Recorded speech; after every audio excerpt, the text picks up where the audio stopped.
Hello बच्चों, good morning. Today we are going to start this lesson number 11, that is called proposal. Anton Chekhov. Proposal के बच्चों बहुत सारे meaning होती हैं। 3 मीनिंग यहाँ बताया, एक का सजेशन या प्लान, दूसरे का ऑफर, तीसरे का act of asking someone's hand in marriage, शादी के लिए प्रस्ताव। अब रशियन वेडिंग की बात कर लेते हैं। रशियन वेडिंग जो होता है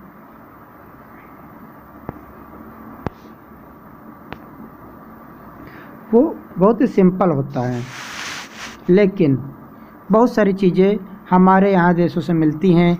वहाँ पर भी बहुत सारे चीज़ें होती हैं, जैसे अपने बहुत सारी रस्म होती हैं, ऐसे वहाँ भी होती हैं। एक ये होता है कि शादी के पहले जो मतलब शादी के लिए क्या ज़रूरत होती है, रिंग का ज़रूरत होती है, ड्रेस का ज़रूरत होती है, ब्राइड की कार की ज़रूरत होती है और रिसेप्शन की ज़रूरत होती है। ठीक है। पहले तो दुल्हन के मम्मी पापा ही रिसेप्शन देते थे, लेकिन आज के समय में शेयर चलता है। शेयर का मतलब ब्राइड और ग्रूम दोनों लोग शेयर करेंगे, जो भी खर्चा आएगा दोनों लोग 50-50 देंगे। रशियन शादी 2 दिन चलता है, ठीक है, 2 डेज, और कभी कभी 1 वीक भी चलता है। ठीक है। और ये इतना बढ़िया बनाया जाता है कि सालों तक इसको याद रखा जाता है। और इसका सबसे अच्छा पार्ट होता है प्रोसेसन ऑफ सेवरल कार्स। बहुत सारी कार का जुलूस निकलता है। अपने देश में होता है शादियों में जो बारात निकलती है, बारात में कार का पूरा जुलूस निकलता है, लेकिन अपने यहाँ क्या होता है, शादी के पहले जब बारात जानी होती है तब ये होता है। उनके यहाँ क्या होता है, शादी होने के बाद ये निकलता है। और क्या होता है कि जो ग्रूम या ब्राइड का जो बेस्ट फ्रेंड होता है वो मिलता है, मतलब दूल्हे का दोस्त दुल्हन से जाके मिलाता है, दुल्हन का जो दोस्त होगी वो दूल्हे से मिलाते हैं। वो लोग पोस्टर बनाते हैं, स्पीच लिखते हैं, कॉन्टेस्ट ऑर्गेनाइज करते हैं। कॉन्टेस्ट का मतलब एक तरह कंपटीशन, कोई क्विज ऑर्गेनाइज करते हैं। और उसके बाद जब दूल्हा रजिस्ट्रेशन करने के लिए जाता है, अपनी वाइफ का रजिस्ट्रेशन करने के जाता है, तो उसको फाइट करना होता है। रशियन अपार्टमेंट में रहते हैं, बड़ी बड़ी ऊंची बिल्डिंग होती हैं, और ग्रूम को सीढ़ियों से चढ़कर ब्राइड के पास पहुंचना होता है। जानबूझकर वो लोग ब्राइड को ऊंची मंजिल पर रखते हैं। फ्लैट में मान लेते हैं 10वीं मंजिल पर, और लिफ्ट बंद कर देते हैं, तो ब्राइड को सीढ़ी चढ़कर जाना होता है। ठीक है। अब ये भी इतना आसान नहीं होता बच्चों। हर मंजिल पर जैसे पहली मंजिल वो पहुँचे और मान लो ब्राइड 10वीं मंजिल पर है, each landing he must answer a question to be allowed to go up. तो एक मंजिल पर वहाँ कोई ना कोई मिलेगा, दुल्हन का कोई फ्रेंड हो गई, वो एक क्वेश्चन पूछेगी, और शर्त यही रहेगी कि अगर वो क्वेश्चन का जवाब दे देता है तभी आगे जाने दिया जाएगा। ठीक है। या दूसरा ये होता है कि अगर कई बार क्या होता है कि मतलब कुछ ना कुछ रिश्वत घूस चल जाता है अगर क्वेश्चन नहीं बता पाए तो। ठीक है। तो हर मंजिल पर, हर स्टोरी पर कोई होता है जो क्वेश्चन पूछते हैं। The brides friend ask difficult questions. Bride के जो दोस्त होते हैं वो कठिन क्वेश्चन पूछते हैं ताकि वो बता ना पाए। समटाइम अबाउट द ब्राइड, कभी कभार ब्राइड के बारे में पूछते हैं। समटाइम जस्ट डिफ़िकल्ट रिडल, कभी कोई पहेली भी पूछते हैं। रिडल्स मतलब पहेली। And groom must answer with the help of his friend. तो ग्रूम जब होता है तो ग्रूम के साथ उसका बेस्ट फ्रेंड होता है, तो वो बेस्ट फ्रेंड के हेल्प से वो सारे जवाब देता है। अब बच्चों आपको समझ में आ रहा होगा कि बेस्ट फ्रेंड की यहाँ क्या भूमिका है।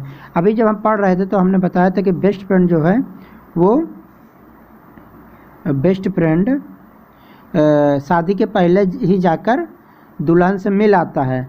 तो मिलने का मतलब वो चेहरा देखने नहीं जाता है, उससे सब कुछ पूछने जाता है, सारी बातें पता करता है वो आके दूल्हे को बता देता है उसके बारे में, ये होता है। तभी जो यहाँ पर जो क्वेश्चन है, अगर दूल्हा को नहीं आता है तो अपने दोस्त से पूछता है, दोस्त बता देते हैं तो वो बता लेता है। अगर कहीं फंस गया तो भी प्रॉब्लम हो जाती है और वो लोग आगे नहीं जाने देते। कई बार जो है रिश्वत या घूस से काम चल जाता है। रिश्वत और घूस क्या मतलब कि किसी को कपड़े दिला देना, किसी को जूतियाँ या जूते दिला देना, या किसी को पार्टी दे देना, किसी को कुछ पैसे दे देना, ये सब। For example he may be shown a few photos of baby girls and he must say which one his bride. हाँ बच्चों, कभी कभार वो लोग फ़ोटो रखे रहते हैं, बचपन की फ़ोटो, एकदम छोटे छोटे, खूब 1-2 साल वाले फ़ोटो। अब उसमें से चार फ़ोटो दिखाएंगे, कहेंगे बताओ अपनी दुल्हन पहचानो, अपनी दुल्हन पहचानो, इसमें से कौन सी है। अगर वो सही से पहचान लेगा तभी उसको आगे जाना पड़ेगा। मान लेते हैं अगर वो गलती करता है, वो गलत पहचानता, तो क्या होगा। If he guesses wrong he must pay cash to move ahead. तो आगे बढ़ने के लिए उसको कैश में पे करना होता है, मतलब कुछ रिश्वत देनी होती है। After the wedding ceremonies in Russia India custom similar. India और रसिया में बहुत सारा जो रिवाज है, कस्टम्स हैं, वो सिमिलर हैं।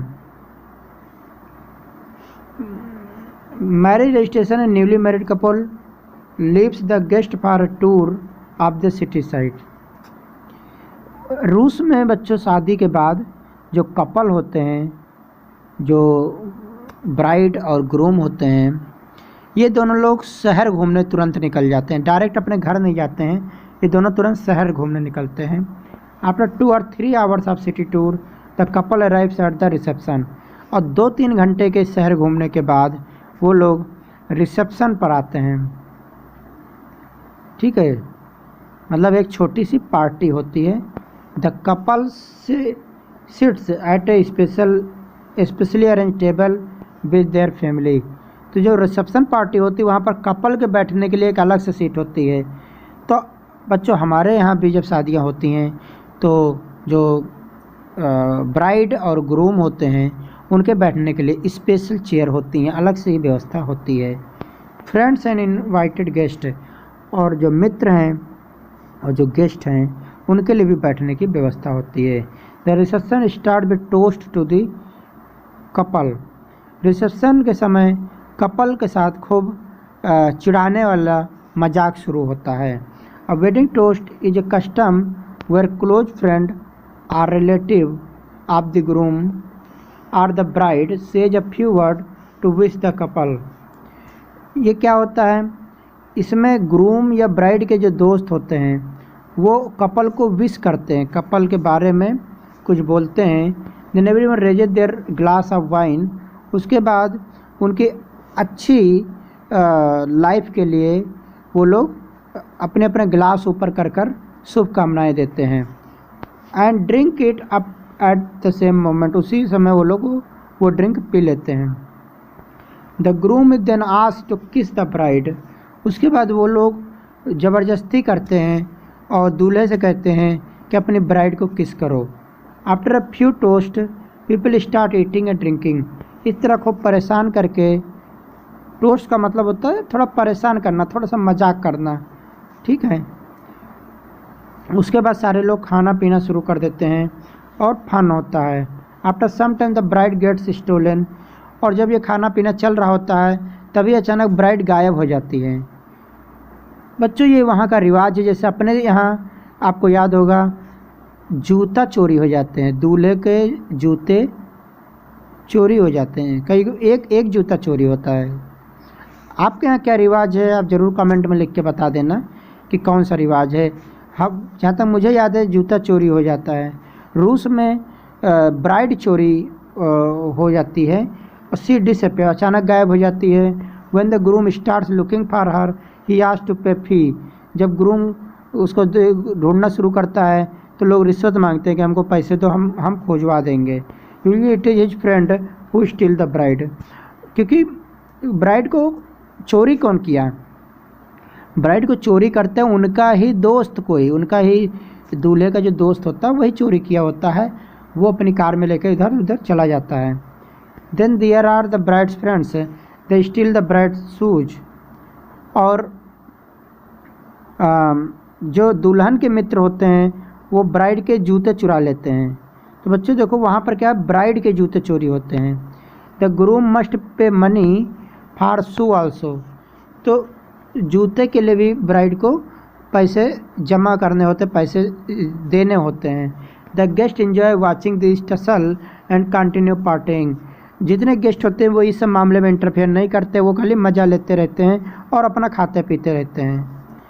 बच्चों अब ये बताओ इंडियन और रशियन वेडिंग में क्या कुछ समानता आपको मिलती है?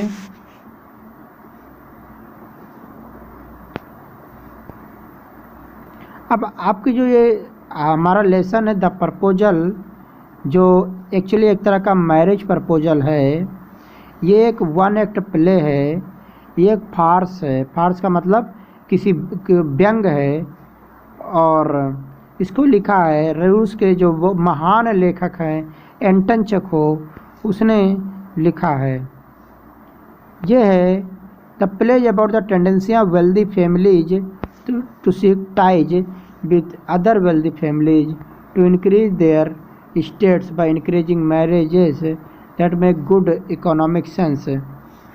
रूस में क्या होता है बच्चों, जो बहुत बड़े बड़े खूब अमीर परिवार होते हैं वो शादी के लिए खूब अमीर परिवार ढूंढते हैं, ठीक है। और ज़्यादातर ऐसा ढूंढते हैं कि जैसे किसी घर में इकलौता लड़का है तो वो इकलौती लड़की ही ढूंढते हैं। और इससे क्या होता है, दोनों परिवार की जो प्रॉपर्टी हो मिल जाती है, इससे वो अमीर से और ज़्यादा अमीर हो जाते हैं।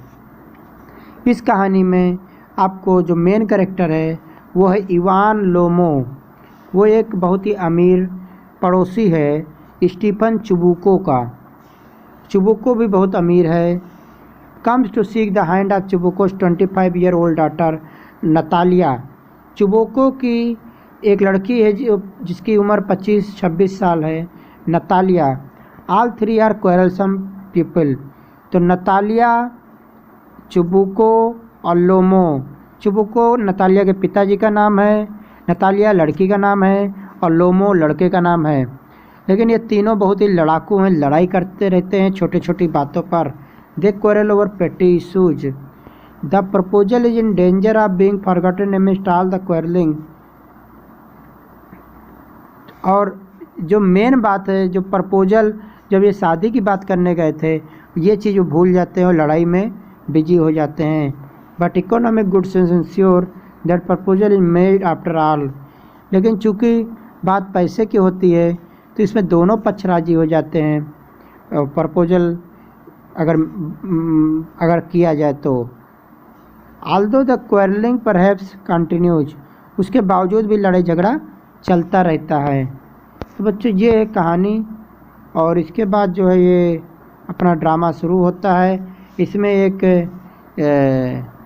चुबुको है जिसको स्टीफन स्टेपनोविच चुबुको, ये नतालिया के पिता हैं, लैंड ओनर जमींदार हैं। नतालिया स्टेपनोवा उसकी लड़की है जो 25 years old है।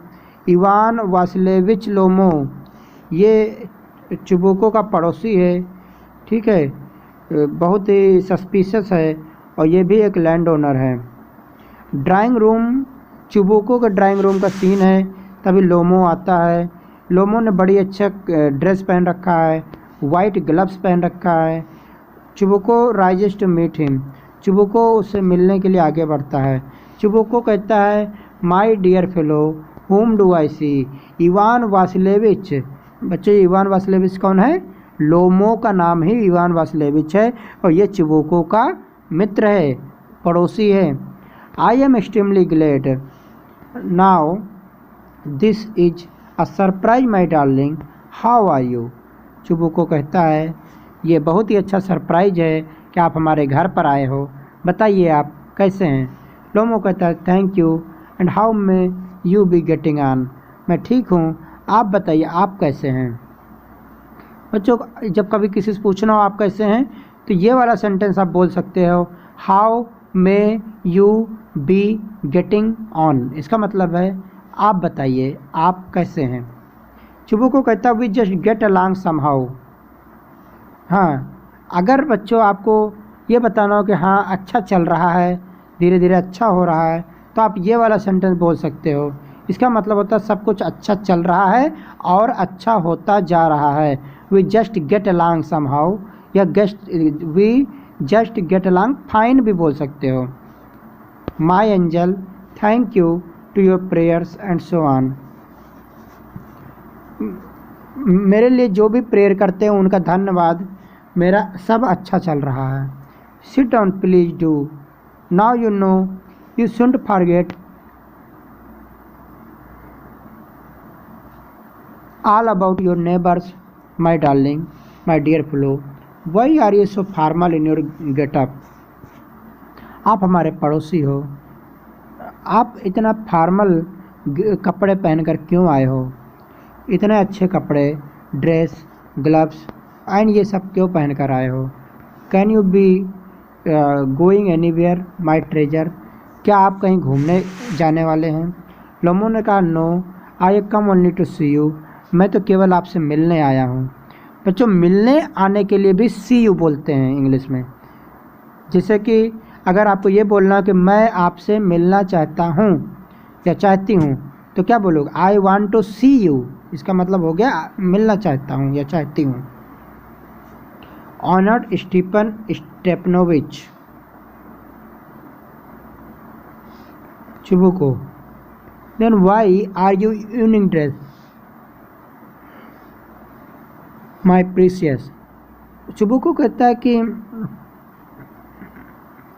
आप इवनिंग ड्रेस में क्यों हैं, मतलब आप एक अच्छे कपड़े में पूरा फुल ड्रेस। बच्चों, अगर किसी के घर पर आप जाओगे और कोट पैंट टाई जूता मोजा पूरा अच्छा खूब अच्छे कपड़े पहन के जाओगे तो लोग पूछेंगे क्या बात है। इसलिए चुबुको इतना बातचीत कर रहा है। As if you are paying a new year's eve visit, आप इस तरह कपड़े पहन कर आए हैं जैसे लग रहा है कि नए साल में जब लोग आते हैं, या अपने यहाँ जैसे बच्चों होली के टाइम पर लोग नए कपड़े पहनते हैं, तो उसी तरह वो नए कपड़े पहनकर आया हुआ है। लोमो कहता है well you see it's like this, I have come to you honoured Stephen Stepanovich to trouble you with a request. हाँ, तो ऐसी बात है स्टीफन स्टेपनोविच सर कि मैं आपसे एक रिक्वेस्ट करने आया हूँ। Not one or twice have I already had the privilege of applying to you for help and you have always so to speak. I must ask your pardon, I am getting excited. फिर Lomov बताता है कि sir मैं यहाँ पर आया हूँ, मैं आपको एक तकलीफ़ देना चाहता हूँ, एक ट्रबल देना चाहता हूँ, मैं आपसे एक रिक्वेस्ट करना चाहता हूँ। इससे पहले भी वंस और ट्वाइस में एक या दो बार मैं ऑलरेडी आपकी हेल्प ले चुका हूँ। मुझे माफ़ कीजिए, मैं आप बहुत ज़्यादा एक्साइटेड हूँ। I shall drink some water honoured Stephen Stepanovich.